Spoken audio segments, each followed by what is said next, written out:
ਤੁਸੀਂ ਸੁਣ ਰਹੇ ਹੋ ਕਿਤਾਬ ਆਦਿ ਬੀੜ ਬਾਰੇ, ਜਿਸ ਦੇ ਲੇਖਕ ਹਨ ਪ੍ਰੋਫੈਸਰ ਸਾਹਿਬ ਸਿੰਘ ਜੀ। 8ਵੇਂ ਭਾਗ ਵਿੱਚ ਸੁਣੋ ਭਗਤ ਸੂਰਦਾਸ ਅਤੇ ਮੀਰਾ ਬਾਈ। ਆਵਾਜ਼ ਗੁਰਜੰਟ ਸਿੰਘ ਰੂਪੋਵਾਲੀ। ਵਾਹਿਗੁਰੂ ਜੀ ਕਾ ਖਾਲਸਾ, ਵਾਹਿਗੁਰੂ ਜੀ ਕੀ ਫਤਿਹ। ਪਿਛਲੇ ਅੰਕ ਵਿੱਚ ਅਸਾਂ ਉਹਨਾਂ ਫਾਲਤੂ ਬਾਣੀਆਂ ਉੱਤੇ ਵਿਚਾਰ ਕੀਤੀ ਸੀ ਜੋ ਗੁਰੂ ਗ੍ਰੰਥ ਸਾਹਿਬ ਦੀਆਂ ਕਈ ਹੱਥ ਲਿਖੀਆਂ ਬੀੜਾਂ ਦੇ ਅਖੀਰ ਤੇ ਦਰਜ ਹਨ। ਅਸੀਂ ਵੇਖ ਆਏ ਹਾਂ ਕਿ ਫਾਲਤੂ ਬਾਣੀਆਂ ਗੁਰੂ ਤੇਗ ਬਹਾਦਰ ਸਾਹਿਬ ਦੀ ਸ਼ਹੀਦੀ ਤੋਂ ਕਈ ਸਾਲ ਪਿੱਛੋਂ ਦਰਜ ਹੋਈਆਂ ਸਨ ਤੇ ਇਹਨਾਂ ਨੂੰ ਦਰਜ ਕਰਾਉਣ ਵਿੱਚ ਉਹਨਾਂ ਸੱਜਣਾ ਦਾ ਹੱਥ ਸੀ ਜਿਨ੍ਹਾਂ ਨੇ ਉਸੇ ਹੀ ਸਮੇਂ ਭਾਈ ਬਾਲੇ ਵਾਲੀ ਜਨਮ ਸਾਖੀ ਲਿਖ ਕੇ ਅਜਿਹੀ ਵਿਉਂਤ ਬਣਾਈ ਸੀ ਕਿ ਉਹ ਗੁਰੂ ਨਾਨਕ ਸਾਹਿਬ ਜੀ ਦੇ ਜੋਤੀ ਜੋਤ ਸਮਾਉਣ ਤੋਂ ਤੁਰੰਤ ਪਿੱਛੋਂ ਦੀ ਲਿਖੀ ਹੋਈ ਜਾਪੇ। ਹੁਣ ਅਸਾਂ ਇਹ ਵੇਖਣਾ ਹੈ ਕਿ ਭਗਤ ਸੂਰਦਾਸ ਅਤੇ ਮੀਰਾ ਬਾਈ ਦੇ ਪਦੇ ਕਦੋਂ ਦਰਜ ਹੋਏ ਸਨ। ਇੱਥੇ ਵੀ ਸਾਨੂੰ ਸਰਦਾਰ ਜੀਬੀ ਸਿੰਘ ਦੀ ਕੀਤੀ ਹੋਈ ਮਿਹਨਤ ਆਪਣੇ ਸਾਹਮਣੇ ਰੱਖਣੀ ਪਵੇਗੀ। ਜਿਵੇਂ ਪਿਛਲੇ ਅੰਕ ਵਿੱਚ ਅਸਾਂ ਜੀਬੀ ਸਿੰਘ ਦੀਆਂ ਵੇਖੀਆਂ ਲਿਖਤੀ ਬੀੜਾਂ ਦਾ ਹਵਾਲਾ ਉਹਨਾਂ ਦੀ ਪੁਸਤਕ ਪ੍ਰਾਚੀਨ ਬੀੜਾਂ ਵਿੱਚੋਂ ਦਿੱਤਾ ਸੀ, ਇੱਥੇ ਵੀ ਉਵੇਂ ਹੀ ਕਰਨਾ ਪਵੇਗਾ। ਊੜਾ ਭਾਈ ਬੰਨੋ ਵਾਲੀ ਬੀੜ, ਸਫਾ 125 ਉੱਤੇ ਜੀਬੀ ਸਿੰਘ ਜੀ ਲਿਖਦੇ ਹਨ। ਇਹ ਗੱਲ ਆਮ ਪ੍ਰਸਿੱਧ ਤੇ ਸਾਰੇ ਸਿੱਖਾਂ ਦੀ ਮੰਨੀ ਹੋਈ ਹੈ ਕਿ ਇਸ ਬੀੜ ਵਿੱਚ ਇੱਕ ਵਾਧੂ ਸ਼ਬਦ ਸੂਰਦਾਸ ਦਾ ਅਤੇ ਇੱਕ ਸ਼ਬਦ ਮੀਰਾ ਬਾਈ ਦਾ ਪਾਏ ਗਏ ਹਨ ਜੋ ਆਦਿ ਬੀੜ ਵਿੱਚ ਨਹੀਂ ਸਨ। ਭਾਈ ਬੰਨੋ ਜੀ ਦੀ ਆਗਿਆ ਨਾਲ ਲਿਖਾਰੀ ਨੇ ਪਾਏ ਜਾਂ ਆਪਣੀ ਮਨਮਰਜ਼ੀ ਕੀਤੀ ਨਹੀਂ ਕਿਹਾ ਜਾ ਸਕਦਾ।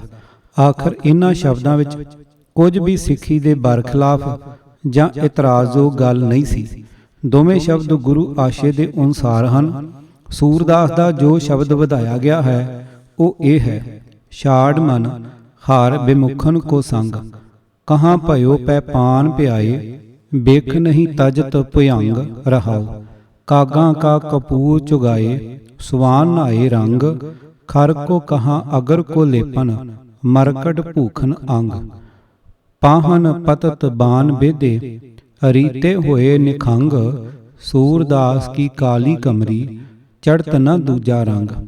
ਸਗੋਂ ਜਿਹੜਾ ਸ਼ਬਦ ਸੂਰਦਾਸ ਦਾ ਸਭ ਬੀੜਾਂ ਵਿੱਚ ਹੈ ਉਸ ਦੀ ਇਸ ਤੁਕ ਤੇ ਕੁਝ ਇਤਰਾਜ਼ ਹੋ ਸਕਦਾ ਹੈ। ਸਿਆਮ ਸੁੰਦਰ ਤਜ ਆਨ ਜੋ ਚਾਹਤ, ਜੋ ਕੁਸ਼ਟੀ ਤਨ ਜੋਗ, ਕਿਉਂਕਿ ਇਸ ਵਿੱਚ ਕ੍ਰਿਸ਼ਨ ਦੀ ਪੂਜਾ ਦ੍ਰਿੜਾਈ ਹੈ ਅਤੇ ਹੋਰ ਕਿਸੇ ਦੀ ਪੂਜਾ ਦੀ ਨਖੇਦੀ ਹੈ। ਇਹ ਦੂਜਾ ਸ਼ਬਦ ਆਦਿ ਬੀੜ ਵਿੱਚ ਜ਼ਰੂਰ ਸੀ। ਸੂਰਦਾਸ ਅਤੇ ਹੋਰ ਕਈ ਭਗਤਾਂ ਵਾਂਗ ਮੀਰਾ ਵੀ ਕ੍ਰਿਸ਼ਨ ਜੀ ਦੀ ਉਪਾਸ਼ਕ ਸੀ ਅਤੇ ਇਸ ਦਾ ਸ਼ਬਦ ਵੀ ਕ੍ਰਿਸ਼ਨ ਵੱਲ ਹੀ ਸੰਬੋਧਨ ਹੋ ਕੇ ਕਿਹਾ ਹੋਇਆ ਹੈ ਅਤੇ ਹੈ ਵੀ ਸ਼ਿੰਗਾਰ ਰਸ ਨਾਲ ਭਰਿਆ ਹੋਇਆ। ਪਰ ਮੋਟੇ ਅਰਥਾਂ ਵਿੱਚ ਉਹ ਵੀ ਸੂਰਦਾਸ ਦੇ ਸ਼ਬਦ ਵਾਂਗ ਨਿਰਦੋਸ਼ ਹੈ। ਮਨ ਹਮਾਰੋ ਬਾਂਧਿਓ ਮਾਈ, ਕਵਲ ਨੈਣ ਆਪਣੇ ਗੁਣ ਰਹਾਓ, ਤੀਖਣ ਤੀਰ ਬੇਦ ਸਰੀਰ, ਦੂਰ ਗਇਓ ਮਾਈ, ਲਾਇਓ ਤਬ ਜਾਣਿਓ ਨਾਹੀ, ਅਬ ਨ ਸਇਓ ਜਾਈ ਰੀ ਮਾਈ, ਤੰਤ ਮੰਤ ਔਖਦ ਕਰੋ ਤੋ ਪੀਰ ਨਾ ਜਾਈ, ਹੈ ਕੋ ਉਪਕਾਰ ਕਰੇ ਕਠਨ ਦਰਦ ਮਾਈ ਰੀ, ਨਿਕਟ ਹੋਂ ਤੁਮ ਦੂਰ ਨਹੀਂ, ਬੇਗ ਮਿਲੋ ਆਈ, ਮੀਰਾ ਗਿਰਧਰ ਸੁਆਮੀ ਦਇਆਲਾ, ਤਨ ਕੀ ਤਪਤ ਬੁਝਾਈ ਰੀ ਮਾਈ। ਸੂਰਦਾਸ ਅਤੇ ਮੀਰਾ ਦੇ ਸ਼ਬਦੇ ਵਿਚਾਲੇ ਸਫਰੀ ਜਿਲਦ ਵਿੱਚ 170 ਸਫੇ ਦੀ ਵਿੱਥ ਹੈ। ਸੋ ਮਾਲੂਮ ਹੁੰਦਾ ਹੈ ਕਿ ਦੋ ਲਿਖਾਰੀ ਇਹਨਾਂ ਸ਼ਬਦਾਂ ਦੇ ਵਧਾਉਣ ਲਈ ਜ਼ਿੰਮੇਵਾਰ ਸਨ, ਪਰ ਹੋ ਸਕਦਾ ਹੈ ਕਿ ਇੱਕੋ ਨਹੀਂ ਦੋਵੇਂ ਵਧਾਏ ਹੋਣ। ਮੈਨੂੰ ਇਸ ਗੱਲ ਦੀ ਪੜਤਾਲ ਕਰਨ ਦਾ ਮੌਕਾ ਨਹੀਂ ਮਿਲਿਆ। ਮਾਂਗਟ ਤੋਂ ਵਾਪਸ ਆ ਕੇ ਜੀਬੀ ਸਿੰਘ ਜੀ ਨੂੰ ਕਈ ਸਵਾਲ ਸੁੱਝੇ ਜੋ ਉੱਥੇ ਹੀ ਹੱਲ ਕਰ ਆਉਣੇ ਚਾਹੀਦੇ ਸਨ, ਪਰ ਦੂਜੀ ਵਾਰੀ ਉੱਥੇ ਜਾਣ ਦਾ ਉਹਨਾਂ ਨੂੰ ਮੌਕਾ ਨਾ ਮਿਲਿਆ। ਇਸ ਵਾਸਤੇ ਉਹਨਾਂ ਸਰਦਾਰ ਬਿਸ਼ਨ ਸਿੰਘ ਜੀ ਬੰਨੋਆਣੀਏ ਨੂੰ ਉਹ ਸਵਾਲ ਪੁੱਛ ਭੇਜੇ।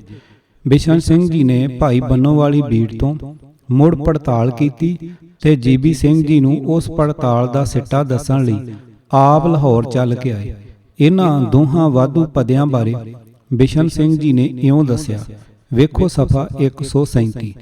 ਰਾਗ ਮਾਰੂ ਵਿੱਚ ਮੀਰਾ ਬਾਈ ਦਾ ਸ਼ਬਦ ਰਾਗ ਦੇ ਅੰਤਪੁਰ ਹੈ ਅਤੇ ਉਸ ਦੇ ਪਿੱਛੇ ਹੋਰ ਕੁਝ ਨਹੀਂ, ਪਰ ਇਹ ਉਸੇ ਹੱਥ ਦਾ ਲਿਖਿਆ ਹੈ ਕਿ ਜਿਸ ਹੱਥ ਦੇ ਉਸ ਤੋਂ ਪਹਿਲੇ ਲਿਖੇ ਜੈਦੇਵ ਅਤੇ ਰਵਿਦਾਸ ਦੇ ਸ਼ਬਦ ਇਹ ਸ਼ਬਦ ਪਿੱਛੋਂ ਕਿਸੇ ਦਾ ਲਿਖਿਆ ਨਹੀਂ, ਅਸਲ ਦਾ ਹਿੱਸਾ ਹੈ। ਬਿਸ਼ਨ ਸਿੰਘ ਜੀ ਦੀ ਇਸ ਗਵਾਹੀ ਦੇ ਆਸਰੇ ਜੀਬੀ ਸਿੰਘ ਜੀ ਆਪਣੀ ਰਾਏ ਇਉਂ ਦਿੰਦੇ ਹਨ। ਸਿੱਟਾ ਇਹ ਨਿਕਲਿਆ ਕਿ ਜਿਸ ਵੇਲੇ ਭਾਈ ਬੰਨੋਵਾਲੀ ਬੀੜ ਗੁਰੂ ਅਰਜਨ ਸਾਹਿਬ ਦੇ ਸਾਹਮਣੇ ਆਈ, ਉਸ ਵੇਲੇ ਇਹ ਸ਼ਬਦ ਬੀੜ ਵਿੱਚ ਮੌਜੂਦ ਸੀ। ਸੂਰਦਾਸ ਜੀ ਬਾਰੇ ਬਿਸ਼ਨ ਸਿੰਘ ਜੀ ਲਿਖਦੇ ਹਨ, ਸਾਰੰਗ ਰਾਗ ਵਿੱਚ ਸੂਰਦਾਸ ਦੇ ਸ਼ਬਦਾਂ ਦੀ ਪ੍ਰਕਿਰਤ ਇਹ ਹੈ, ਪਰਮਾਨੰਦ ਦਾ ਸ਼ਬਦ ਊੜਾ ਛਾੜ ਮਨ ਹਾਰ ਬੇਮੁਖਨ ਕੋ ਸੰਗ, ਐੜਾ ਹਰ ਕੇ ਸੰਗ ਬਸੇ ਹਰ ਲੋਕ। ਇਹਨਾਂ ਤੋਂ ਪਿੱਛੇ ਕਬੀਰ ਜੀ ਦਾ ਸ਼ਬਦ ਹੈ, ਹਰ ਬਿਨ ਕੌਣ ਸਹਾਈ ਮਨ ਕਾ। ਛਾੜ ਮਨ ਹਰ ਬੇਮੁਖਨ ਕੋ ਸੰਗ ਵਾਲਾ ਸਾਰਾ ਸ਼ਬਦ ਭਾਵੇਂ ਇੱਥੇ ਲਿਖਿਆ ਹੈ, ਪਰੰਤੂ ਪਹਿਲੀ ਤੁਕ ਹੀ ਆਪਣੇ ਤੋਂ ਪਹਿਲੀ ਤੁਕ ਨਾਲ ਮਿਲਦੀ ਹੈ। ਅੱਗੇ ਸਾਰਾ ਸ਼ਬਦ ਹੋਰ ਲਿਖਦਾ ਹੈ। ਉਸ ਦੇ ਪਿੱਛੋਂ ਦੂਜਾ ਸ਼ਬਦ ਸੂਰਦਾਸ ਦਾ ਅਤੇ ਪਿੱਛੋਂ ਕਬੀਰ ਦਾ ਸ਼ਬਦ ਪਹਿਲੀ ਕਲਮ ਦੇ ਹੀ ਲਿਖੇ ਹਨ। ਇਹ ਸ਼ਬਦ ਪਿੱਛੋਂ ਦਾ ਵਧਾਇਆ ਨਹੀਂ ਬਣ ਸਕਦਾ। ਬਿਸ਼ਨ ਸਿੰਘ ਜੀ ਦਾ ਇਹ ਹਵਾਲਾ ਦੇ ਕੇ ਜੀਬੀ ਸਿੰਘ ਜੀ ਲਿਖਦੇ ਹਨ, ਸਿੱਟਾ ਇਹ ਨਿਕਲਿਆ ਕਿ ਜਿਸ ਵੇਲੇ ਲਿਖਾਰੀ ਮਾਂਗਟ ਤੋਂ ਲਾਹੌਰ ਆਉਂਦਾ ਨਕਲ ਕਰ ਰਿਹਾ ਸੀ, ਤਦ ਉਸ ਨੂੰ ਇਹ ਸ਼ਬਦ ਯਾਦ ਆਇਆ, ਪਰ ਸਾਰੀਆਂ ਤੁਕਾਂ ਚੰਗੀ ਤਰ੍ਹਾਂ ਯਾਦ ਨਹੀਂ ਸਨ ਜਾਂ ਉਹਨਾਂ ਦੇ ਲਫ਼ਜ਼ਾਂ ਬਾਬਤ ਕੁਝ ਸ਼ੱਕ ਸੀ। ਸੋ ਉਸ ਨੇ ਪਹਿਲੀ ਤੁਕ ਤਾਂ ਮੂੰਹ ਜ਼ਬਾਨੀ ਲਿਖ ਦਿੱਤੀ, ਉੱਪਰਲੇ ਪਰਮਾਨੰਦ ਦੇ ਸ਼ਬਦ ਦੇ ਨਾਲ ਹੀ ਮਿਲਾ ਕੇ, ਬਿਨਾਂ ਨਵਾਂ ਸਰਲੇਖ ਸੂਰਦਾਸ ਦਾ ਦੇਣ ਦੇ, ਅਤੇ ਬਾਕੀ 6 ਤੁਕਾਂ ਵਾਸਤੇ ਥਾਂ ਛੱਡ ਕੇ ਸੂਰਦਾਸ ਦਾ ਦੂਸਰਾ ਸ਼ਬਦ ਸਾਹਮਣੇ ਪਈ ਸੈਂਚੀ ਤੋਂ ਨਕਲ ਕਰ ਦਿੱਤਾ। ਬਾਕੀ ਦੀਆਂ 6 ਤੁਕਾਂ ਗਲੇ ਬਨ ਜਿਸ ਵੇਲੇ ਬੀੜ ਪੰਚਮ ਪਾਤਸ਼ਾਹ ਦੇ ਹਜ਼ੂਰ ਪੇਸ਼ ਹੋਈ, ਉਸ ਵਿੱਚ ਹਾਲੀ ਨਹੀਂ ਸਨ ਲਿਖੀਆਂ ਗਈਆਂ। ਪਿੱਛੋਂ ਤਲਾਸ਼ ਕਰਕੇ ਜਾਂ ਕਿਸੇ ਹੋਰ ਲਿਖਾਰੀ ਨੂੰ ਜਿਸ ਨੂੰ ਇਹ ਚੰਗੀ ਤਰ੍ਹਾਂ ਯਾਦ ਸਨ ਲਿਖ ਦਿੱਤੀਆਂ। ਇਸ ਸੂਰਦਾਸ ਦੇ ਸ਼ਬਦ ਅਤੇ ਮੀਰਾਂ ਬਾਈ ਦੇ ਉੱਪਰ ਦੱਸੇ ਸ਼ਬਦ ਅਤੇ ਅੰਤਪੁਰ ਫਾਲਤੂ ਸ਼ਲੋਕਾਂ ਨੂੰ ਦਰਜ ਕਰਨ ਦੀ ਵਜ੍ਹਾ ਇਹ ਹੋਈ ਜਾਪਦੀ ਹੈ ਕਿ ਇਹ ਸਭ ਬਾਬੇ ਮੋਹਨ ਦੀਆਂ ਪੋਥੀਆਂ ਵਿੱਚ ਦਰਜ ਸਨ। ਭਾਈ ਬੰਨੋਵਾਲੀ ਬੀੜ ਵਿੱਚ ਇਹਨਾਂ ਦਰਜ ਹੋਈਆਂ ਸਾਰੀਆਂ ਬਾਣੀਆਂ ਬਾਰੇ ਬਿਸ਼ਨ ਸਿੰਘ ਜੀ ਆਪਣੀ ਰਾਏ ਇਉਂ ਦਿੰਦੇ ਹਨ, ਵੇਖੋ ਸਫਾ 139 ਪ੍ਰਾਚੀਨ ਬੀੜਾ। ਇਹ ਮੰਨਣ ਵਾਲੀ ਗੱਲ ਹੈ ਜੋ ਵਾਧੂ ਬਾਣੀ ਭਾਈ ਸਾਹਿਬ ਨੇ ਇਕੱਠੀ ਇੱਕੋ ਵਾਰੀ ਲਿਖੀ ਹੋਵੇ, ਪਰੰਤੂ ਬੀੜ ਦੀ ਤਿਆਰੀ ਦੇ ਵਕਤ ਅਤੇ ਸ੍ਰੀ ਗੁਰੂ ਅਰਜਨ ਸਾਹਿਬ ਪੰਚਮ ਪਾਤਸ਼ਾਹ ਦੇ ਹਜ਼ੂਰ ਲਿਜਾਣ ਤੋਂ ਪਹਿਲੇ ਪਿੱਛੋਂ ਕੋਈ ਬਾਣੀ ਨਹੀਂ ਲਿਖੀ ਗਈ। ਇਸ ਰਾਏ ਬਾਰੇ ਜੀਬੀ ਸਿੰਘ ਜੀ ਆਖਦੇ ਹਨ, ਇਹ ਅਸੀਂ ਖਾਲੀ ਅੰਦਰ ਦਰਜ ਕੀਤੀਆਂ ਬਾਣੀਆਂ ਬਾਬਤ ਹੀ ਮੰਨ ਸਕਦੇ ਹਾਂ, ਪਰ ਕਿਹੜੀਆਂ ਬਾਣੀਆਂ ਗ੍ਰੰਥ ਦੇ ਪਿੱਛੇ ਹਨ ਉਹਨਾਂ ਬਾਬਤ ਨਹੀਂ ਸਾਡੀ ਰਾਏ। ਹੋਰ ਬੀੜਾਂ ਦੇ ਹਵਾਲੇ ਦੇਣ ਤੋਂ ਪਹਿਲਾਂ ਅਸੀਂ ਜ਼ਰੂਰੀ ਸਮਝਦੇ ਹਾਂ ਕਿ ਜੋ ਕੁਝ ਅਸਾਂ ਭਾਈ ਬੰਨੋਵਾਲੀ ਬੀੜ ਵਿੱਚ ਜੀਬੀ ਸਿੰਘ ਜੀ ਦੀ ਰਾਹੀਂ ਵੇਖਿਆ ਹੈ, ਉਸ ਉੱਤੇ ਹੁਣੇ ਹੀ ਸੱਜਰੀ ਵਿਚਾਰ ਕਰ ਲਈਏ। ਇਸ ਵਿੱਚ ਕੋਈ ਸ਼ੱਕ ਨਹੀਂ ਕਿ ਆਪਣੇ ਲਿਖੇ ਅਨੁਸਾਰ ਜੀਬੀ ਸਿੰਘ ਜੀ ਮਾਂਗਟ ਗਏ ਸਨ। ਉਹਨਾਂ ਭਾਈ ਬੰਨੋਵਾਲੀ ਬੀੜ ਵੀ ਵੇਖੀ ਸੀ, ਪਰ ਇਸ ਵਿੱਚ ਰਤਾ ਵੀ ਸ਼ੱਕ ਦੀ ਗੁੰਜਾਇਸ਼ ਨਹੀਂ ਰਹੀ ਕਿ ਉਹਨਾਂ ਸਿਰਫ ਸਰਸਰੀ ਦਰਸ਼ਨ ਕੀਤੇ ਸਨ। ਉਸ ਵੇਲੇ ਉਹਨਾਂ ਨੂੰ ਪੜਚੋਲੀਏ ਤੇ ਖੋਜੀ ਵਾਲੀ ਅੱਖ ਵਰਤਣ ਦਾ ਚੇਤਾ ਨਹੀਂ ਰਿਹਾ, ਜਾਂ ਉਹ ਖੋਜ ਪੜਤਾਲ ਲਈ ਫਿਰ ਕਿਸੇ ਦੂਸਰੇ ਮੌਕੇ ਤੇ ਆਉਣਾ ਚਾਹੁੰਦੇ ਸਨ ਪਰ ਆ ਨਹੀਂ ਸਕੇ। ਇਸ ਘਾਟ ਨੂੰ ਉਹ ਪੂਰਾ ਕਰਦੇ ਹਨ ਕਿਹਨਾਂ ਦੀ ਗਵਾਹੀ ਦੇ ਆਸਰੇ? ਉਹਨਾਂ ਦੀ ਗਵਾਹੀ ਤੇ ਜਿਹੜੇ ਉਸ ਬੀੜ ਦੇ ਮਾਲਕ ਹਨ। ਅਸੀਂ ਕਿਸੇ ਸੱਜਣ ਉੱਤੇ ਕੋਈ ਨਜਾਇਜ਼ ਸ਼ੱਕ ਕਰਨਾ ਮਾੜਾ ਸਮਝਦੇ ਹਾਂ, ਪਰ ਉਸ ਖੋਜੀ ਦੀ ਖੋਜ ਕਾਹਦੀ ਜੋ ਦੂਜਿਆਂ ਦੇ ਲਫ਼ਜ਼ਾਂ ਉੱਤੇ ਹੀ ਸਿੱਟੇ ਕੱਢ ਰਿਹਾ ਹੈ। ਸਰਦਾਰ ਬਿਸ਼ਨ ਸਿੰਘ ਜੀ ਨੇ ਜੋ ਸਮੁੱਚੀ ਰਾਏ ਦਿੱਤੀ ਹੈ, ਉਸ ਵਿੱਚੋਂ ਹੀ ਜ਼ਾਹਰ ਹੋ ਰਿਹਾ ਹੈ ਕਿ ਉਹ ਆਪਣੇ ਖਾਨਦਾਨ ਦੀ ਬੀੜ ਬਾਰੇ ਇਸ ਖੋਜੀ ਪਾਸੋਂ ਕੀ ਲਿਖਵਾਉਣਾ ਚਾਹੁੰਦੇ ਸਨ, ਪਰ ਜੀਬੀ ਸਿੰਘ ਜੀ ਉਹਨਾਂ ਦਾ ਅੱਧਾ ਅਸਰ ਹੀ ਕਬੂਲ ਕਰ ਸਕੇ ਹਨ। ਗੌਰ ਨਾਲ ਸੋਚਣਾ, ਭਾਈ ਬੰਨੋਵਾਲੀ ਬੀੜ ਖੋਲ ਕੇ ਜੀਬੀ ਸਿੰਘ ਜੀ ਪੜਤਾਲ ਕਰ ਰਹੇ ਹਨ। ਮਾਰੂ ਰਾਗ ਦੇ ਅਖੀਰ ਵਿੱਚ ਉਹਨਾਂ ਮੀਰਾ ਬਾਈ ਦਾ ਸ਼ਬਦ ਵੇਖਿਆ, ਸਾਰੰਗ ਦੇ ਅਖੀਰ ਵਿੱਚ ਭਗਤ ਸੂਰਦਾਸ ਦਾ, ਪਰ ਉੱਥੇ ਉਹਨਾਂ ਨੂੰ ਇਹ ਵੇਖਣ ਦਾ ਮੌਕਾ ਨਾ ਮਿਲਿਆ ਕਿ ਇਹ ਦੋਵੇਂ ਸ਼ਬਦ ਇੱਕੋ ਲਿਖਾਰੀ ਦੇ ਲਿਖੇ ਹੋਏ ਹਨ ਜਾਂ ਦੋ ਲਿਖਾਰੀਆਂ ਦੇ। ਕਿਉਂ ਮੌਕਾ ਕਿਉਂ ਨਾ ਮਿਲਿਆ? ਕਿਤਨੇ ਕੁ ਮਿੰਟ ਲੱਗਣੇ ਸਨ ਮਾਰੂ ਤੇ ਸਾਰੰਗ ਦੇ ਵਿਚਕਾਰਲੇ ਪੱਤਰੇ ਇਕੱਠੇ ਕਰਨ ਵਿੱਚ। ਉਹਨਾਂ ਦੇ ਵਰਤੇ ਲਫ਼ਜ਼ਾਂ ਵੱਲ ਧਿਆਨ ਦੇਣਾ ਕਿ ਵਿਚਕਾਰਲੇ ਸਫੇ ਸਫਰੀ ਬੀੜ ਦੇ 170 ਹਨ, ਪੜਤਾਲ ਕਰ ਰਹੇ ਸਨ ਭਾਈ ਬੰਨੋ ਦੀ ਬੀੜ ਦੀ। ਉਸ ਦੇ ਵਿਚਕਾਰਲੇ ਪੱਤਰੇ ਕਿਉਂ ਨਾ ਗਿਣ ਸਕੇ। ਸੱਚ ਇਹ ਹੈ ਕਿ ਲਿਖਤਾਂ ਦਾ ਟਾਕਰਾ ਕਰਨ ਤੇ ਪੱਤਰੇ ਗਿਣਨ ਦਾ ਉੱਥੇ ਚੇਤਾ ਹੀ ਨਹੀਂ ਆਇਆ। ਆਪਣੀ ਕਿਤਾਬ ਲਿਖਣ ਵੇਲੇ ਘਰ ਬੈਠ ਕੇ ਉਹਨਾਂ ਸਫਰੀ ਬੀੜ ਵਿੱਚੋਂ ਸਫੇ ਗਿਣ ਲਏ। ਨਿਰਾ ਇਹੀ ਨਹੀਂ, ਮਾਂਗਟ ਜਾ ਕੇ ਉਹਨਾਂ ਇਹ ਦੋਵੇਂ ਸ਼ਬਦ ਬੀੜ ਵਿੱਚੋਂ ਅੱਖੀਂ ਵੇਖੇ ਹੀ ਨਹੀਂ। ਖੋਜ ਪੜਤਾਲ ਕਰਨੀ ਤਾਂ ਲਾਂਭੇ ਰਹਿ ਗਈ। ਵੱਧ ਤੋਂ ਵੱਧ ਉਹਨਾਂ ਕੀਤਾ ਇਹੀ ਜਾਪਦਾ ਹੈ ਕਿ ਇਹ ਦੋਵੇਂ ਸ਼ਬਦ ਗ੍ਰੰਥੀ ਪਾਸੋਂ ਲਿਖਵਾ ਲਏ। ਅਗਾਂਹ ਹੋ ਕੇ ਆਪ ਉਸ ਲਿਖਤ ਨੂੰ ਅੱਖੀਂ ਨਹੀਂ ਵੇਖਿਆ। ਸਫਾ 125 ਉੱਤੇ ਸਿਰਫ ਸਿੱਖਾਂ ਦੀ ਮੰਨੀ ਹੋਈ ਗੱਲ ਦੱਸ ਕੇ ਅੱਗੇ ਦੋਵੇਂ ਸ਼ਬਦ ਲਿਖ ਦਿੱਤੇ ਹਨ। ਵਜਾ ਕੇ ਇਹ ਨਹੀਂ ਆਖਿਆ ਕਿ ਮੈਂ ਆਪ ਵੀ ਬੀੜ ਤੋਂ ਵੇਖੇ ਹਨ। ਜੇ ਆਪ ਅੱਖੀਂ ਵੇਖੇ ਹੁੰਦੇ ਤਾਂ ਸਰਦਾਰ ਬਿਸ਼ਨ ਸਿੰਘ ਜੀ ਤੋਂ ਇਹ ਕਿਉਂ ਪੁੱਛ ਭੇਜਦੇ ਕਿ ਮੀਰਾਂ ਬਾਈ ਵਾਲਾ ਸ਼ਬਦ ਕਿਸ ਹੱਥ ਦਾ ਲਿਖਿਆ ਹੋਇਆ ਹੈ। ਉਹਨਾਂ ਦੀ ਗਵਾਹੀ ਦਾ ਆਸਰਾ ਲੈ ਕੇ ਝੱਟ ਆਪ ਨੇ ਇਹ ਨਤੀਜਾ ਕੱਢ ਲਿਆ ਹੈ ਕਿ ਗੁਰੂ ਅਰਜਨ ਸਾਹਿਬ ਪਾਸ ਇਹ ਬੀੜ ਪੇਸ਼ ਹੋਣ ਤੋਂ ਪਹਿਲਾਂ ਹੀ ਇਹ ਸ਼ਬਦ ਲਿਖਿਆ ਜਾ ਚੁੱਕਾ ਸੀ। ਇਹੀ ਤਰੀਕਾ ਵਰਤਿਆ ਹੈ ਭਗਤ ਸੂਰਦਾਸ ਜੀ ਦੇ ਸ਼ਬਦ ਬਾਰੇ। ਜੇ ਜੀਬੀ ਸਿੰਘ ਜੀ ਨੇ ਤੁਕ ਛਾੜ ਮਨ ਹਰ ਬਿਮੁਖਨ ਕੋ ਸੰਗ ਆਪਣੀ ਅੱਖੀਂ ਭਾਈ ਬੰਨੋ ਵਾਲੀ ਬੀੜ ਵਿੱਚੋਂ ਵੇਖੀ ਹੁੰਦੀ ਤੇ ਇਸ ਦੇ ਨਾਲ ਵਾਧੂ ਪਈਆਂ ਹੋਰ ਤੁਕਾਂ ਵੀ ਉਥੋਂ ਪੜੀਆਂ ਹੁੰਦੀਆਂ ਤਾਂ ਕਿ ਉਸੇ ਵੇਲੇ ਉਹਨਾਂ ਨੂੰ ਇਹ ਨਾ ਦਿਸ ਪੈਂਦਾ ਕਿ ਇਹ ਸਾਰੀਆਂ ਇੱਕੋ ਹੱਥ ਦੀਆਂ ਲਿਖੀਆਂ ਹਨ ਜਾਂ ਦੋ ਹੱਥਾਂ ਦੀਆਂ। ਜੇ ਉਹਨਾਂ ਦੀ ਇਤਨੀ ਨਜ਼ਰ ਕਮਜ਼ੋਰ ਸੀ ਜਾਂ ਪਰਖ ਸ਼ਕਤੀ ਇਤਨੀ ਇਤਬਾਰਹੀਣ ਸੀ ਕਿ ਉਹ ਆਪ ਇਹ ਸਧਾਰਨ ਜਿਹਾ ਨਖੇੜਾ ਵੀ ਕਰਨ ਜੋਗੇ ਨਹੀਂ ਸਨ, ਤਾਂ ਵੀ ਉਸੇ ਵੇਲੇ ਸਰਦਾਰ ਬਿਸ਼ਨ ਸਿੰਘ ਪਾਸੋਂ ਜਾਂ ਕਿਸੇ ਹੋਰ ਹੀ ਕੋਲ ਬੈਠੇ ਤੋਂ ਪੁੱਛ ਲੈਂਦੇ। ਉਹਨਾਂ ਮਾਂਗਟ ਤੋਂ ਆ ਕੇ ਚਿੱਠੀ ਦੀ ਰਾਹੀਂ ਇਹ ਗੱਲ ਬਿਸ਼ਨ ਸਿੰਘ ਜੀ ਤੋਂ ਕਿਉਂ ਪੁੱਛਣੀ ਸੀ। ਗੱਲ ਸਿੱਧੀ ਸਾਫ਼ ਹੈ ਕਿ ਅਵਲ ਤਾਂ ਬੀੜ ਦੇ ਦਰਸ਼ਨ ਕੀਤੇ ਹੀ ਨਹੀਂ, ਜੇ ਕੀਤੇ ਹਨ ਤਾਂ ਸੰਤੋਖੀ ਹੋਈ ਬੀੜ ਹੀ ਵੇਖ ਆਏ ਹੋਣਗੇ। ਸੋ ਮੀਰਾਂ ਬਾਈ ਤੇ ਭਗਤ ਸੂਰਦਾਸ ਜੀ ਦੇ ਨਵੇਂ ਵਾਧੂ ਪਏ ਸ਼ਬਦਾਂ ਦੀ ਲਿਖਾਈ ਦਾ ਟਾਕਰਾ ਕਰਨ ਦਾ ਸਮਾਂ ਮਿਲਣਾ ਤਾਂ ਕਿਤੇ ਰਿਹਾ। ਜੀਬੀ ਸਿੰਘ ਜੀ ਤਾਂ ਸੂਰਦਾਸ ਜੀ ਦੇ ਹੀ ਸ਼ਬਦ ਦੀਆਂ 6 ਤੁਕਾਂ ਨੂੰ ਇੱਕੋ ਥਾਂ ਲਿਖਿਆ ਵੇਖ ਕੇ ਨਿਰਣਾ ਕਰਨ ਦਾ ਮੌਕਾ ਨਹੀਂ ਲੱਭ ਸਕੇ ਕਿ ਪਹਿਲੀ ਤੁਕ ਕਿਸ ਨੇ ਲਿਖੀ ਹੈ ਤੇ ਬਾਕੀ ਦੀਆਂ 5 ਕਿਸ ਨੇ ਲਿਖੀਆਂ ਹਨ। ਸਦਕੇ ਜਾਈਏ ਅਜਿਹੀ ਖੋਜ ਤੋਂ। ਹੁਣ ਰਤਾ ਵੇਖੋ ਉਹ ਜਵਾਬ ਜੋ ਸਰਦਾਰ ਬਿਸ਼ਨ ਸਿੰਘ ਜੀ ਨੇ ਭੇਜੇ। ਮੀਰਾਂ ਬਾਈ ਦੇ ਸ਼ਬਦ ਬਾਰੇ ਲਿਖਦੇ ਹਨ ਕਿ ਇਹ ਉਸੇ ਦਾ ਹੀ ਹੱਥ ਦਾ ਹੈ ਜਿਸ ਹੱਥ ਨੇ ਇਸ ਤੋਂ ਪਹਿਲੇ ਜੈਦੇਵ ਤੇ ਰਵਿਦਾਸ ਜੀ ਦੇ ਸ਼ਬਦ ਲਿਖੇ ਹਨ। ਅਸਲ ਦਾ ਹੀ ਹਿੱਸਾ ਹੈ, ਪਿੱਛੋਂ ਕਿਸੇ ਨੇ ਨਹੀਂ ਲਿਖਿਆ। ਸਰਦਾਰ ਜੀ, ਮੀਰਾਂ ਬਾਈ ਦਾ ਸ਼ਬਦ ਅਸਲ ਦਾ ਹਿੱਸਾ ਉਸੇ ਤਰ੍ਹਾਂ ਹੈ ਜਿਵੇਂ ਤੁਸੀਂ ਬੀੜ ਦੇ ਅਖੀਰ ਉੱਤੇ ਲਿਖੀਆਂ ਵਾਧੂ ਬਾਣੀਆਂ ਨੂੰ ਵੀ ਅਸਲ ਦਾ ਹਿੱਸਾ ਕਹਿ ਚੁੱਕੇ ਹੋ, ਕਿਉਂਕਿ ਤੁਹਾਡੀ ਰਾਏ ਮੁਤਾਬਕ ਗੁਰੂ ਅਰਜਨ ਸਾਹਿਬ ਨੂੰ ਵਿਖਾਉਣ ਤੋਂ ਪਿੱਛੋਂ ਕੋਈ ਚੀਜ਼ ਨਹੀਂ ਲਿਖੀ ਗਈ। ਅਸਲੀਅਤ ਕੀ ਹੈ? ਜੇ ਸਰਦਾਰ ਬਿਸ਼ਨ ਸਿੰਘ ਜੀ ਨੇ ਇਹ ਠੀਕ ਲਿਖਿਆ ਹੈ ਕਿ ਮੀਰਾਂ ਬਾਈ ਦਾ ਸ਼ਬਦ ਉਸੇ ਸ਼ਖਸ ਨੇ ਲਿਖਿਆ ਹੈ ਜਿਸ ਨੇ ਭਗਤ ਜੈਦੇਵ ਤੇ ਰਵਿਦਾਸ ਜੀ ਦਾ, ਤਾਂ ਵੀ ਉਹ ਇੱਕ ਗੱਲ ਛੱਡ ਗਏ ਹਨ। ਜਿਸ ਹੱਥ ਨੇ ਇਹਨਾਂ ਦੋਹਾਂ ਭਗਤਾਂ ਦੇ ਸ਼ਬਦ ਲਿਖੇ ਹਨ ਉਸ ਨੇ ਇਹਨਾਂ ਤੋਂ ਪਹਿਲਾਂ ਹੋਰ ਕਿਤਨੀ ਕੋ ਬਾਣੀ ਲਿਖੀ ਹੈ। ਵੇਖਿਆ ਜੇ ਇਹੀ ਹੈ ਅਸਲ ਕੁੰਡੀ ਜਿਸ ਦਾ ਨਿਰਣਾ ਕਰਨੋਂ ਸਰਦਾਰ ਬਿਸ਼ਨ ਸਿੰਘ ਜੀ ਖੁੰਝ ਕੇ ਜਾਪਦੇ ਹਨ। ਇੱਥੇ ਵੀ ਉਹੀ ਹੱਥ ਫੇਰੀ ਕੀਤੀ ਜਾਪਦੀ ਹੈ ਜੋ ਬੀੜ ਦੇ ਅਖੀਰ ਤੇ ਹੈ। ਜਿਸ ਬੀੜ ਵਿੱਚ ਕਈ ਲਿਖਾਰੀਆਂ ਨੇ ਬਾਣੀ ਲਿਖੀ ਹੋਵੇ ਉੱਥੇ ਇਸ ਹੱਥ ਫੇਰੀ ਦਾ ਭੇਦ ਖੁੱਲੇ ਕਿਵੇਂ? ਪਰ ਅਸੀਂ ਇਹ ਭੇਦ ਖੋਲਾਂਗੇ ਬਹੁਤ ਦੀ ਬੀੜ ਦਾ ਜ਼ਿਕਰ ਕਰਨ ਵੇਲੇ।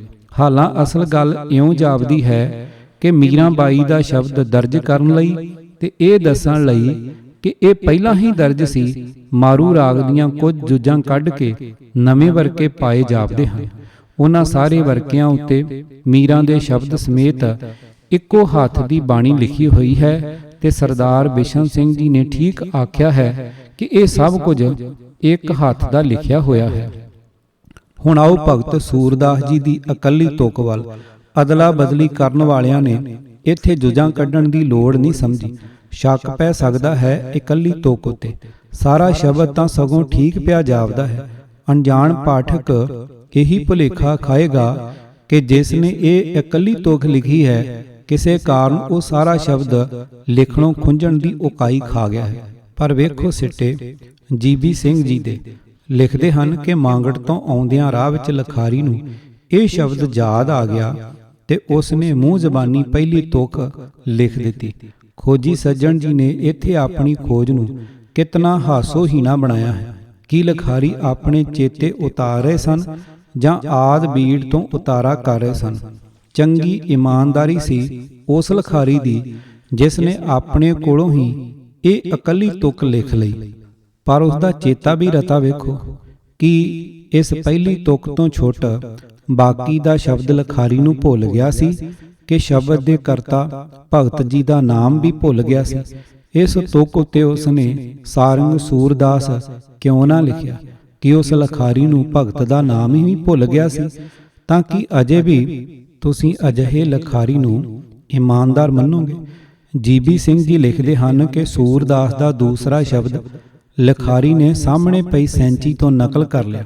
ਸਦਕੇ ਕਿ ਇਹ ਦੂਜਾ ਸ਼ਬਦ ਲਿਖਣ ਲੱਗਿਆਂ ਵੀ ਲਖਾਰੀ ਨੂੰ ਪਹਿਲੇ ਸ਼ਬਦ ਦੀ ਇਕੱਲੀ ਤੁਕ ਦੇ ਕਰਤਾ ਭਗਤ ਸੂਰਦਾਸ ਦਾ ਨਾਮ ਚੇਤੇ ਨਾ ਆਇਆ।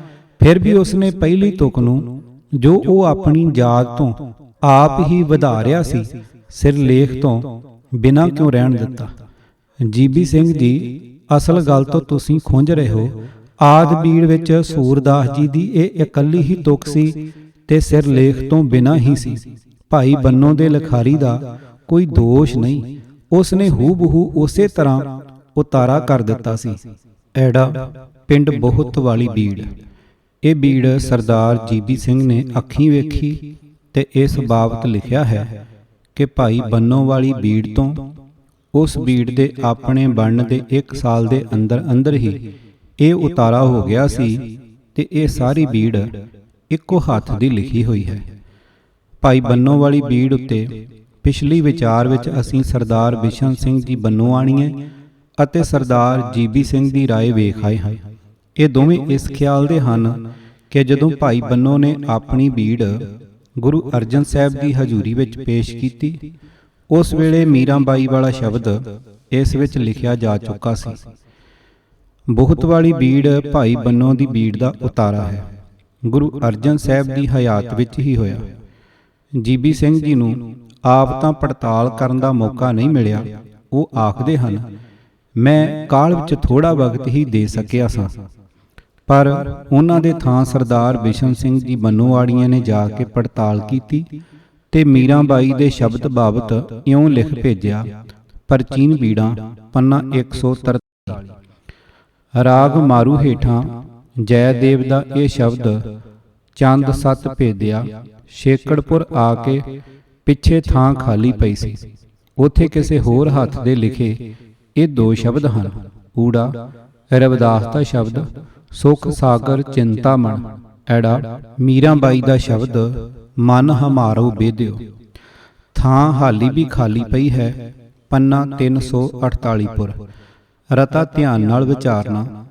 ਜੇ ਭਾਈ ਬੰਨੋ ਵਾਲੀ ਬੀੜ ਵਿੱਚ ਪਹਿਲਾਂ ਹੀ ਮੀਰਾਬਾਈ ਦਾ ਸ਼ਬਦ ਮੌਜੂਦ ਸੀ ਤਾਂ ਬਹੁਤ ਬੀੜ ਦੇ ਲਖਾਰੀ ਨੇ ਇਹ ਸਾਰਾ ਗੁਰੂ ਗ੍ਰੰਥ ਸਾਹਿਬ ਹੂਬਹੂ ਉਤਾਰਾ ਕਰਕੇ ਸਿਰਫ ਇਹੀ ਸ਼ਬਦ ਕਿਉਂ ਛੱਡ ਦੇਣਾ ਸੀ?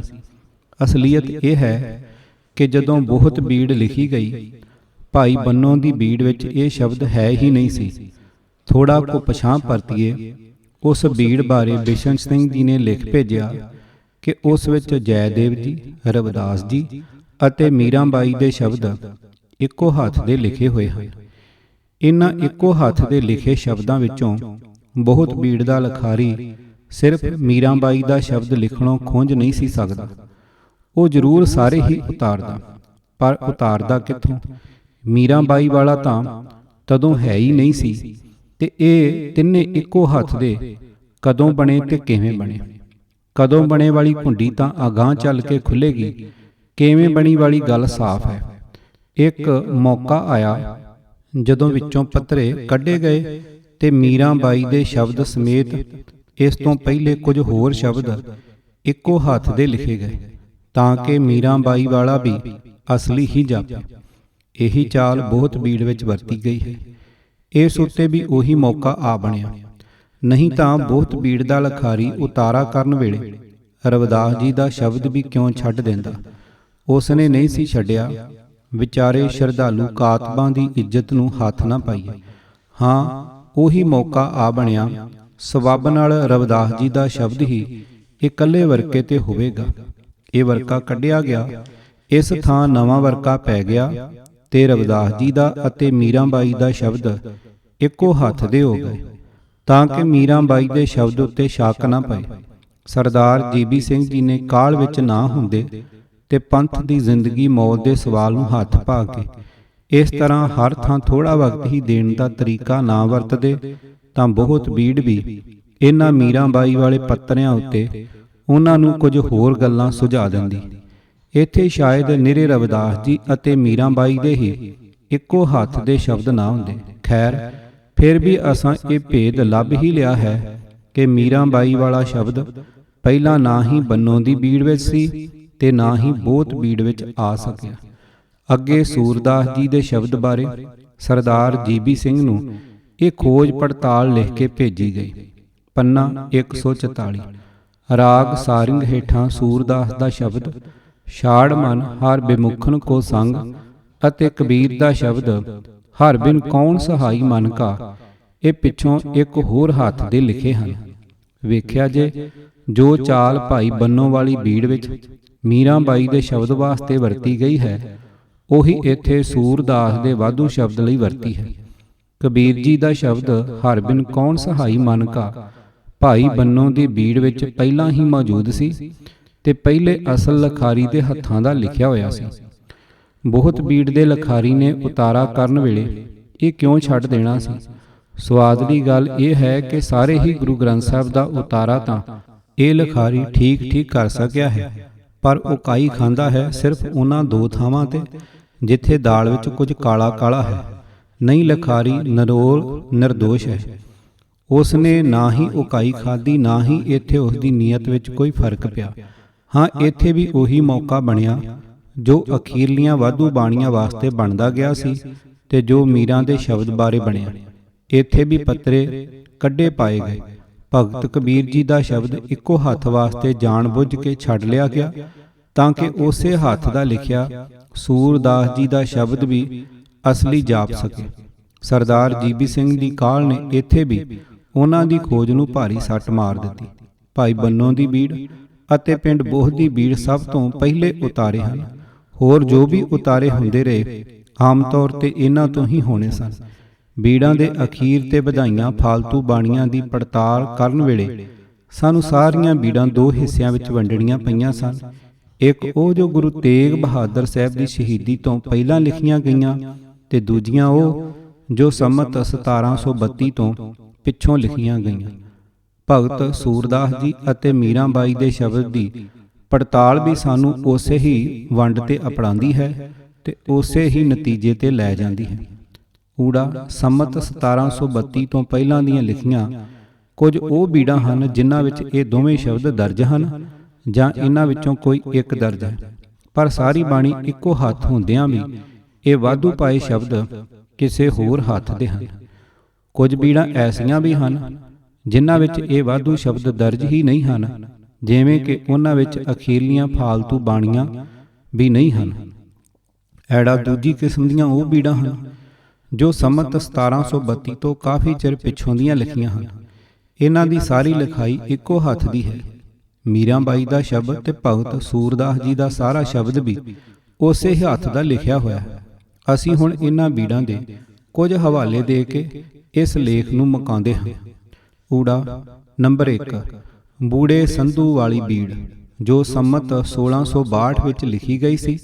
ਸਾਰੀ ਲਿਖਾਈ ਇੱਕੋ ਹੱਥ ਦੀ ਹੈ। ਇਸ ਵਿੱਚ ਨਾ ਹੀ ਮੀਰਾਂ ਬਾਈ ਦਾ ਸ਼ਬਦ ਹੈ ਤੇ ਨਾ ਹੀ ਭਗਤ ਸੂਰਦਾਸ ਜੀ ਦਾ, ਪਰ ਅਖੀਰ ਤੇ ਵਾਧੂ ਪੱਤਰੇ ਪਾ ਕੇ ਅਖੀਰਲੀਆਂ ਫਾਲਤੂ ਬਾਣੀਆਂ ਦਰਜ ਹਨ। ਨੰਬਰ 2 ਦੇਹਰਾਦੂਨ ਵਾਲੀ ਬੀੜ। ਇਹ ਬੀੜ ਗੁਰੂ ਹਰਿਰਾਏ ਸਾਹਿਬ ਨੇ ਲਿਖਾਈ ਸੀ। ਜੀਬੀ ਸਿੰਘ ਜੀ ਲਿਖਦੇ ਹਨ, ਰਾਗ ਮਾਰੂ ਦੇ ਅੰਤਪੁਰ ਥੋੜੀ ਜੀ ਥਾਂ ਰਹਿੰਦੀ ਸੀ। ਲਖਾਰੀ ਨੇ ਇਸ ਥੋੜੀ ਥਾਂ ਵਿੱਚ ਘੁਸੇੜ ਕੇ ਬਰੀਕ ਅੱਖਰਾਂ ਵਿੱਚ ਮੀਰਾਂ ਬਾਈ ਦਾ ਸ਼ਬਦ ਕਿਤੋਂ ਹੋਰ ਬੀੜ ਤੋਂ ਲੈ ਕੇ ਲਿਖਿਆ ਹੈ ਜਾਂ ਕਿਸੇ ਤੋਂ ਜ਼ਬਾਨੀ ਸੁਣ ਕੇ, ਪਰ ਇਸ ਸ਼ਬਦ ਦੇ ਹੇਠਾਂ ਮੁਟੇਰੇ ਅੱਖਰਾਂ ਵਿੱਚ ਲਿਖਿਆ ਹੈ, ਮੀਰਾਂ ਬਾਈ ਕਾ ਸ਼ਬਦ ਪੰਜਵੇਂ ਮਹਿਲੇ ਕੇ ਗ੍ਰੰਥ ਨਹੀਂ। ਨੰਬਰ 3 ਕਾਨਗੜ੍ਹ ਦੀ ਬੀੜ ਸੰਮਤ 1718 ਵਿੱਚ ਲਿਖੀ ਗਈ।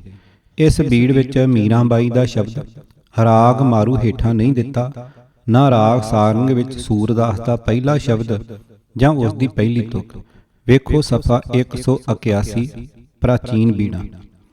ਨੰਬਰ 4 ਬੀੜ ਸੰਮਤ 1728 ਪਿੰਡ ਸਾਰਨਕੇ। ਇਹ ਸਾਰੀ ਇੱਕ ਹੱਥ ਦੀ ਸਾਫ ਲਿਖੀ ਹੈ। ਨਾ ਰਾਗ ਮਾਰੂ ਹੇਠਾਂ ਮੀਰਾਂ ਦਾ ਸ਼ਬਦ ਅਤੇ ਨਾ ਰਾਗ ਸਾਰੰਗ ਹੇਠਾਂ ਸੂਰਦਾਸ ਦਾ ਵਾਧੂ ਸ਼ਬਦ ਅਤੇ ਨਾ ਉਸ ਦੀ ਪਹਿਲੀ ਤੁਕ ਹੀ ਦਿੱਤੀ ਹੈ। ਐੜਾ। ਨੰਬਰ 1 ਬੀੜ ਵਾਸੂ ਸੰਮਤ 1886 ਵਿੱਚ ਹਾੜ ਸੋਧੀ 10। ਸਾਰੀ ਇੱਕੋ ਹੱਥ ਦੀ ਲਿਖੀ ਹੈ। ਰਾਗ ਸਾਰੰਗ ਵਿੱਚ ਦੋਵੇਂ ਸ਼ਬਦ ਸੂਰਦਾਸ ਦੇ ਦਿੱਤੇ ਹਨ। ਰਾਗ ਮਾਰੂ ਵਿੱਚ ਮੀਰਾਂ ਦਾ ਸ਼ਬਦ ਰਾਗ ਦੇ ਅੰਤਪੁਰ ਹੈ। ਵੇਖੋ ਸਫਾ 155 ਪ੍ਰਾਚੀਨ ਬੀੜਾਂ। ਨੰਬਰ 2 ਅਖਨੂਰ ਦੀ ਬੀੜ ਸੰਮਤ 1780 ਵਿਸਾਖੋਂ ਦਿਨ 15 ਗੁਦਰੇ। ਸਾਰੇ ਦਾ ਸਾਰਾ ਗ੍ਰੰਥ ਇੱਕ ਲਖਾਰੀ ਦਾ ਲਿਖਿਆ ਹੈ। ਸੂਰਦਾਸ ਦੇ ਵਾਧੂ ਸ਼ਬਦ ਦੀ ਖਾਲੀ ਪਹਿਲੀ ਤੁਕ ਹੀ ਦਿੱਤੀ ਹੈ। ਰਾਗ ਮਾਰੂ ਹੇਠਾਂ ਮੀਰਾਬਾਈ ਦਾ ਸ਼ਬਦ ਦਿੱਤਾ ਹੈ। ਨੰਬਰ 3 ਬੀੜ ਸੰਮਤ 1742 ਨਾਨਕ ਮਤਾ। ਇਹ ਸਾਰੀ ਬੀੜ ਇੱਕ ਹੱਥ ਦੀ ਸਾਫ ਸੁਥਰੀ ਲਿਖੀ ਹੈ। ਮੀਰਾਬਾਈ ਦਾ ਸ਼ਬਦ ਰਾਗ ਮਾਰੂ ਹੇਠਾਂ ਦਿੱਤਾ ਹੈ। ਇਸ ਵਿਚਾਰ ਤੋਂ ਅਸੀਂ ਸਾਫ਼ ਉਸ ਨਤੀਜੇ ਤੇ ਅਪੜੇ ਹਾਂ ਜਿਸ ਉਤੇ ਬੀੜਾਂ ਦੀਆਂ ਅਖੀਰਲੀਆਂ ਵਧਾਈਆਂ ਬਾਣੀਆਂ ਬਾਰੇ ਅਪੜੇ ਸਨ। ਸੰਮਤ 1732 ਤੋਂ ਪਹਿਲਾਂ ਲਿਖੀਆਂ ਬੀੜਾਂ ਵਿੱਚ ਮੀਰਾਬਾਈ ਦਾ ਸ਼ਬਦ ਅਤੇ ਭਗਤ ਸੂਰਦਾਸ ਜੀ ਦੀਆਂ ਵਾਧੂ ਤੁਕਾਂ ਨਹੀਂ ਸਨ। ਗੁਰੂ ਤੇਗ ਬਹਾਦਰ ਸਾਹਿਬ ਜੀ ਦੀ ਸ਼ਹੀਦੀ ਤੋਂ ਪਿੱਛੋਂ ਦਰਜ ਕੀਤੇ ਗਏ। ਦਰਜ ਕਰਨ ਦਾ ਤਰੀਕਾ ਵੀ ਉਹੀ ਵਰਤਿਆ ਹੈ ਜੋ ਅੰਤਲੀਆਂ ਫਾਲਤੂ ਬਾਣੀਆਂ ਲਿਖਣ ਲਈ ਵਰਤਿਆ ਸੀ। ਇਹ ਦੱਸਣ ਲਈ ਕਿ ਗੁਰੂ ਅਰਜਨ ਸਾਹਿਬ ਜੀ ਦੇ ਵੇਲੇ ਵੀ ਦਰਜ ਸਨ। ਕੁਝ ਪੱਤਰੇ ਕੱਢ ਕੇ ਪਹਿਲੇ ਜਾਂ ਪਿਛਲੇ ਸ਼ਬਦ ਵੀ ਉਸੇ ਹੱਥ ਤੇ ਲਿਖਾਏ ਗਏ ਹਨ ਜਿਸ ਨੇ ਮੀਰਾਂ ਦਾ ਤੇ ਸੂਰਦਾਸ ਜੀ ਦਾ ਵਾਧੂ ਸ਼ਬਦ ਲਿਖਿਆ ਹੈ। ਇਹਨਾਂ ਬਦਲਾਈਆਂ ਬੀੜਾਂ ਤੋਂ ਜੋ ਉਤਾਰੇ ਅਗਾਂਹ ਹੋਏ ਉਹਨਾਂ ਵਿੱਚ ਸਾਰੀ ਹੀ ਲਿਖਾਈ ਇੱਕੋ ਹੱਥ ਦੀ ਹੈ। ਸੂਰਦਾਸ ਤੇ ਮੀਰਾਂ ਵਾਲਾ ਵਾਧੂ ਸ਼ਬਦ ਵੀ ਉਸੇ ਹੱਥ ਦਾ ਹੈ। ਫਿਰ ਮੀਰਾਬਾਈ ਦਾ ਸ਼ਬਦ ਤੇ ਭਗਤ ਸੂਰਦਾਸ ਦੀਆਂ ਵਾਧੂ ਤੁਕਾਂ ਕਿਸ ਨੇ ਕਦੋਂ ਤੇ ਕਿਵੇਂ ਲਿਖੀਆਂ, ਇਸ ਦਾ ਉੱਤਰ ਹੁਣ ਬਿਲਕੁਲ ਸਾਫ਼ ਹੈ। ਭਾਈ ਬਾਲੇ ਵਾਲੀ ਜਨਮ ਸਾਖੀ ਦੇ ਉਸ ਜਾਂ ਉਹਨਾਂ ਲਖਾਰੀਆਂ ਨੇ ਹੀ ਮੀਰਾਂ ਤੇ ਸੂਰਦਾਸ ਜੀ ਦੇ ਫਾਲਤੂ ਸ਼ਬਦ ਦਰਜ ਕਰਾ ਲਏ। ਜਿਨ੍ਹਾਂ ਅਖੀਰਲੀਆਂ ਫਾਲਤੂ ਬਾਣੀਆਂ ਦਰਜ ਕਰਾਈਆਂ, ਇਹ ਸਾਰਾ ਕੰਮ ਇੱਕੋ ਹੀ ਸਮੇਂ ਦਾ ਇੱਕੋ ਹੀ ਵਕਤ ਦਾ ਹੈ। ਜਦੋਂ ਅਖੀਰਲੀਆਂ ਬਾਣੀਆਂ ਲਿਖਾਈਆਂ ਤਦੋਂ ਹੀ ਇਹ ਵੀ ਲਿਖਾ ਲਈਆਂ। ਤਰੀਕਾ ਵੀ ਉਹੀ ਵਰਤਿਆ। ਪਹਿਲੇ ਪੱਤਰੇ ਕੱਢ ਕੇ ਨਵੇਂ ਪਾ ਲਏ ਗਏ ਸਨ। ਇਸ ਗੜਬੜ ਨਾਲ ਗੁਰੂ ਨਾਨਕ ਪਾਤਸ਼ਾਹ ਦੇ ਨਾਮ ਲੇਵਾ ਸਿੱਖਾਂ ਵਿੱਚ ਪਰਸਪਰ ਮਤ ਭੇਦ ਪੈਦਾ ਕੀਤਾ ਗਿਆ ਹੈ ਤੇ ਕਈ ਕਮਜ਼ੋਰ ਦਿਲ ਸਿੱਖ ਸ਼ਰਧਾ ਦੀ ਪੌੜੀ ਤੋਂ ਹੀ ਡਿੱਗਦੇ ਰਹਿੰਦੇ ਹਨ। ਆਓ ਹੁਣ ਪੁਰਾਤਨ ਜਨਮ ਸਾਖੀ ਨੂੰ ਵੀ ਪੜਤਾਲ ਵੇਖੀਏ। ਇਸ ਵਿੱਚੋਂ ਵੀ ਸਾਨੂੰ ਪਤਾ ਮਿਲੇਗਾ ਕਿ ਪ੍ਰਾਚੀਨ ਬੀੜਾਂ ਦੇ ਅਖੀਰ ਵਿੱਚ ਫਾਲਤੂ ਬਾਣੀਆਂ ਦਰਜ ਕਰਨ ਵਾਲੇ ਕੌਣ ਸਨ, ਪਰ ਸਾਨੂੰ ਪੁਰਾਤਨ ਜਨਮ ਸਾਖੀ ਦੀ ਕਾਫੀ ਲੰਬੀ ਪੜਤਾਲ ਕਰਨੀ ਪਵੇਗੀ। ਕਿਤਾਬ ਆਦਿ ਬੀੜ ਬਾਰੇ ਲੇਖਕ ਪ੍ਰੋਫੈਸਰ ਸਾਹਿਬ ਸਿੰਘ ਜੀ, ਭਾਗ 8ਵਾਂ, ਆਵਾਜ਼ ਗੁਰਜੰਟ ਸਿੰਘ ਰੂਪੋਵਾਲੀ। ਪੂਰੀ ਕਿਤਾਬ ਸੁਣਨ ਲਈ YouTube channel Gurjant Singh Rupowali subscribe ਕਰੋ। ਵਾਹਿਗੁਰੂ ਜੀ ਕਾ ਖਾਲਸਾ, ਵਾਹਿਗੁਰੂ ਜੀ ਕੀ ਫਤਿਹ।